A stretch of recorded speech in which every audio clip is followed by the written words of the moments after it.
AP EAMCET 2025కి సంబంధించి results అయితే release అయితే అవ్వడం అయితే జరిగింది. మరి మీకు వచ్చిన ర్యాంకుకు ఏ కాలేజీలో ఏ బ్రాంచ్లో సీట్ వచ్చే ఛాన్స్ ఉందనేది ఏ విధంగా చెక్ చేసుకోవాలో ఒకసారి ఈ వీడియోలో మీకు నేను క్లారిటీగా చూపిస్తాను. ముందుగా ప్రతి ఒక్కరు కూడా వీడియోని తప్పకుండా లైక్ చేయండి. ఛానల్ ఇంకా సబ్స్క్రైబ్ చేసుకున్నట్టయితే ఛానల్ని తప్పకుండా సబ్స్క్రైబ్ చేసుకోండి. సో ఫ్రెండ్స్, ముందుగా మీరు ఈ వీడియో కింద డిస్క్రిప్షన్లో నేను ఏపీ ఎంసెట్ 2022కి సంబంధించి కట్ ఆఫ్ ర్యాంక్స్ అనేది ఇవ్వడం అయితే జరిగింది.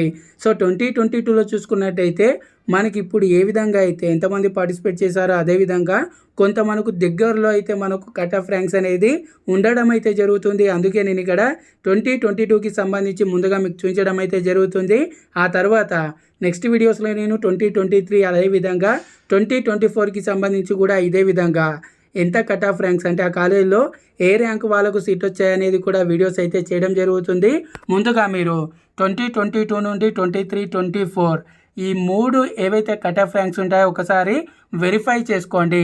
మీకు వచ్చిన ర్యాంకుకు ఏ కాలేజీలో ఇక్కడ చూడొచ్చు మనకు కాలేజ్ డీటెయిల్స్ అనేది ఇవ్వడం జరుగుతుంది. అది ప్రైవేటా, ఇక్కడ దానికి సంబంధించి డీటెయిల్స్ ఇవ్వడం జరుగుతుంది. అదేవిధంగా కాలేజ్ కోడ్ ఇవ్వడం జరుగుతుంది. అలాగే కేటగిరీ వైజ్గా కట్ ఆఫ్ ర్యాంక్స్ ఎంత అనేది కూడా క్లియర్గా ఇక్కడ మెన్షన్ అయితే చేయడం జరుగుతుంది.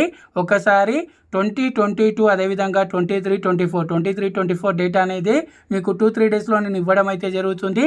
ప్రతి దానికి సంబంధించి మీరు నోట్ చేసుకొని మీకు వచ్చిన ర్యాంకుకు ఏ కాలేజీలో ఏ బ్రాంచ్లో సీట్ వచ్చే ఛాన్స్ ఉందనేది వెరిఫై అయితే చేసుకోండి. మళ్ళీ డీటెయిల్గా ప్రతి దానికి సంబంధించి రానున్న రోజుల్లో ప్రతి వీడియో అనేది మన ఛానల్లో చేయడం అయితే జరుగుతుంది. ప్రతి ఒక్కరు కూడా ఛానల్ని తప్పకుండా సబ్స్క్రైబ్ చేసుకోండి. అలాగే ఈ వీడియోని తప్పకుండా లైక్ చేయండి. Thanks for watching. జై హింద్.